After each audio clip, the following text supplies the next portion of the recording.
Have you ever known exactly what you wanted to say in English, but your brain suddenly became completely blank? You know the words, you understand the grammar, you can even understand English when someone else is speaking. But when it is your turn to speak, nothing comes out. Or maybe something does come out, but only after you translate the entire sentence in your head. If this happens to you, don't worry, because today we're going to train your brain to think directly in English.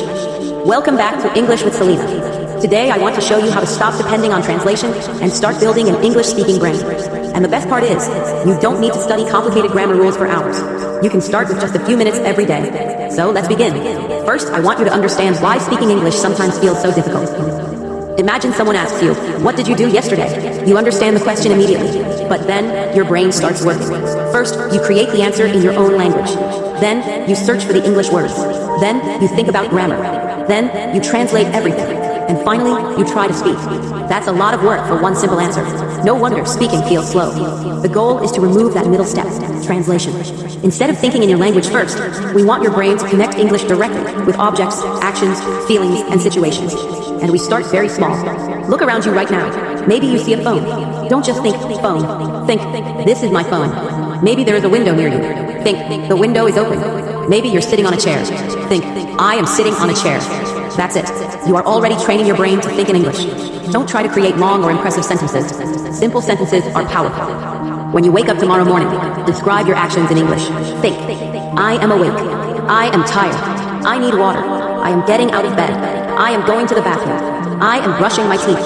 The water is cold. I'm making breakfast. These sentences may sound very basic, but that's exactly what you need. You're teaching your brain to connect English directly with your real life. And when that connection becomes stronger, English starts appearing in your mind faster. Now let's move to the second important habit. Give your brain more English input. Your brain cannot naturally produce English if it rarely receives English. So listen to English every day. But here's something important. Don't always choose difficult English. If you are a beginner, listening to extremely fast movies or advanced podcasts can leave you confused. Instead, choose English you can mostly understand. Listen to slow English conversations. Watch simple videos. Listen to beginner-friendly podcasts. Choose topics you actually enjoy. If you love cooking, watch simple cooking videos in English. If you love football, watch English videos about football. If you love travel, watch travel videos in English. Why? Because when you're interested in something, you naturally pay more attention. And while you're listening, don't worry about understanding every single word. Listen for patterns. Notice expressions that appear again and again. For example, I want to, I need to, I'm going to, I don't know, I think, can you? The more your brain hears these patterns, the less it needs to build sentences word by word. Eventually, entire phrases start coming automatically. And that brings us to the third habit, output. You need to speak. And I know what you might be thinking. But Selena, I don't have anyone to practice English with. That's okay. You already have someone. You.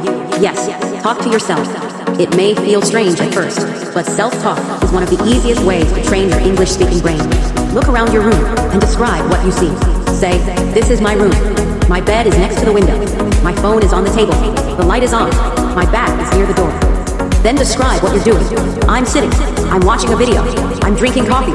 I'm studying English. I'm feeling tired. Don't only think these sentences, say them out loud. Your mouth needs practice too. Speaking English is not only a brain skill. Your tongue, lips, and mouth need to become comfortable producing English sounds and sentences. Here's another exercise I really want you to try. At the end of your day, talk about your day in English for 2 minutes. You could say, today was a busy day. I woke up at 7. I had breakfast. I went to work. I talked to my friend. I came home in the evening. I watched a video. And now I'm practicing English. Don't stop every time you make a mistake. Keep going. This is extremely important.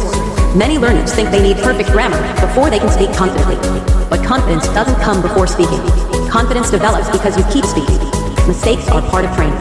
If you say, I go to the market yesterday, and then realize your mistake, simply correct yourself. I went to the market yesterday. Good. Your brain just learned something.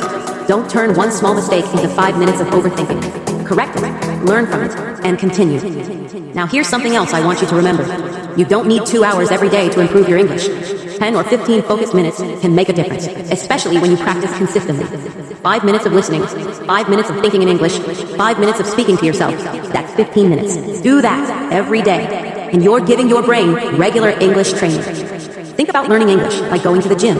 You wouldn't exercise once for 5 hours and expect to become strong forever. You become stronger through regular training. Your English brain works the same way.